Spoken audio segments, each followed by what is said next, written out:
Hello my buddies, ഇന്നത്തെ നമ്മളെ പരിപാടി സർപ്രൈസ്. അങ്ങനെ പിന്നെ നമ്മളെ വണ്ടിയിൽ ഫുൾ ടാങ്ക് പെട്രോൾ അടിച്ചിട്ട് കിട്ടില്ല വ്യൂ കാണാൻ പോവാ. പിന്നെ വയനാട്ടിൽ നിന്ന് സമൂസയും ചായയും കുടിച്ചില്ലെങ്കിൽ ഇതൊരു വൃത്തിയില്ലല്ലോ. പിന്നെ അതാ natural beauty of the world. നമ്മളെ കാറ് പിന്നെ ദിലീപിന്റെ CD മുസത്തെ കാറ് പോലെ കുറെ ഫീച്ചേഴ്സ് ഉള്ള കാറാട്ടോ. എന്താ ചെയ്യാ എന്ന് ഞാൻ വിചാരിച്ചു. ഇതിനിപ്പോ പാട്ട് പാടുന്ന പാട്ടോളിക്കെട്ടാണ് ഈ കാറിൽ പോണേന്ന്. പിന്നെ ഈ സനാസനുബിൻ നാസർ പറയും എന്റെ അടുത്ത് ഐഫോൺ ഒക്കെ ഉണ്ട്, നമ്മള് സ്നാപ്പ് ഒക്കെ ഇടലുണ്ട്, നമ്മൾ വേണമെങ്കിൽ ലാസ്റ്റ് ഒരു വൈഡ് കൊടുത്ത് നിങ്ങൾക്ക് തരാന്ന്. പിന്നെ അത് നോക്കിയില്ല, അതങ്ങോട്ട് കാച്ചി പോണ വഴിക്ക് പമ്പിലെന്തോ ഒരു ജെർക്കിങ് നോക്കിയപ്പോഴാണ് ആൾക്കാർ പറയുന്ന ആന മതളകിക്കുന്നത്. പിന്നെ അത് അവന്റെ മുടി കണ്ടിട്ട് ഇവൻ അന്തം വിട്ട കുന്തം പോലെ നോക്കിക്കണം. അപ്പൊ ഞാൻ ചോദിച്ചു എന്താ ഈ മുടി ചെയ്തതെന്ന്. അപ്പൊ പറയാ വീട്ടിൽ കറണ്ട് പോയപ്പോ എന്താണ് അവസ്ഥ നോക്കാൻ വേണ്ടിട്ട് മെയിൻ സ്വിച്ചിൽ കൈയിട്ട് നോക്കിയതാണ്.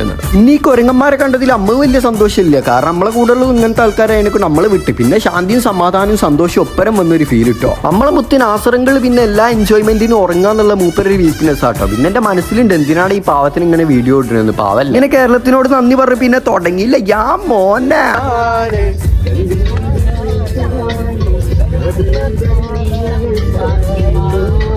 ഇന്നത്തൊക്കെ കണ്ടപ്പോ കണ്ണ് നിറഞ്ഞ് പാട്ട് വൺ കഥ മതി. ബായ്. പാർട്ടി 2ലേക്ക് സ്വാഗതം. അങ്ങനെ പിന്നെ നമ്മള് പച്ചമാങ്ങയിൽ ഉപ്പ് മുളക് ഇട്ട് കൂട്ടിയടിച്ചിട്ടോ. പിന്നെ അതിന്റെ ടേസ്റ്റ് നമ്മള് പറയില്ല, സൺഫ്ലവർ ഒക്കെ വിരിഞ്ഞ പോലെ ഉണ്ട്. ഇതിന്റെ ടേസ്റ്റ് നിങ്ങൾക്ക് ഈ എക്സ്പ്രഷനിൽ തന്നെ മനസ്സിലാവും. ഇവനക്കാണെങ്കിൽ കുതിരക്കൊക്കെ തിന്നാൻ കൊടുക്കുന്നവര് കൊടുത്തിട്ടാണ് ഇവനക്ക് കടിക്കാനും കിട്ടില്ല കേട്ടോ. പിന്നെ ഈ താത്ത പറയും ഈ ഏരിയ ഫുള്ള് ഇന്റേതാണ്, അതിനെക്കൊണ്ട് എനിക്ക് എന്തെങ്കിലുമൊക്കെ തരണം എന്ന്. അങ്ങനെ പിന്നെ അതിന്റെ ഒരു മാംഗോ പീസ് കൊടുത്തപ്പോ അതിന് 2 ദിവസത്തിനുള്ള സാധനം പോക്കറ്റിൽ സേവ് ചെയ്ത് വെച്ചിരിക്കുന്നു കേട്ടോ. എന്താപ്പല്ലേ. ഇനി മൊല്ലാക്കി ഇങ്ങളെ കാറിൽ ഗ്യാപ്പ് ഉണ്ട് ചോദിച്ചാ. ഗ്യാപ്പില്ലേ കുഴപ്പമില്ല, എന്നാ പിന്നെ ഞാൻ പോട്ടെ എന്ന് പറഞ്ഞു. ബൈ. പിന്നെ ഇവള് പറഞ്ഞു എന്റെ വർഗത്തിന്റെ പേര് ഞാൻ ഒരു ഫോട്ടോ കാച്ചിട്ട് അതങ്ങോട്ട് കാച്ചി. മിസ്റ്റർ നാച്ചുറലിനോട് വൈ ചോദിച്ചത് അമ്മക്ക് ഓർമ്മയുള്ളൂ. നമ്മള് പരലോകം കണ്ടു, നിങ്ങൾക്കും കാണോ കേട്ടോ.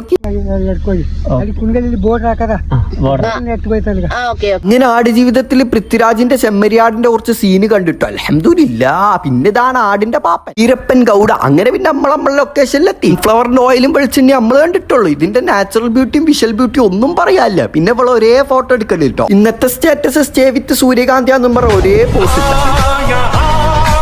ഈ മെയിൻ സ്വിച്ച് ഞാൻ കോസ്റ്റ്യൂം ഓഫ് മലബാർ എന്നും പറഞ്ഞ് മെയിനായി നടക്കുക കേട്ടോ. പിന്നെ ഇവള് പറഞ്ഞു കർണാടകത്ത് ഓടിട്ട വീട് വേറെ തന്നെയാണ്. എന്താപ്പത്.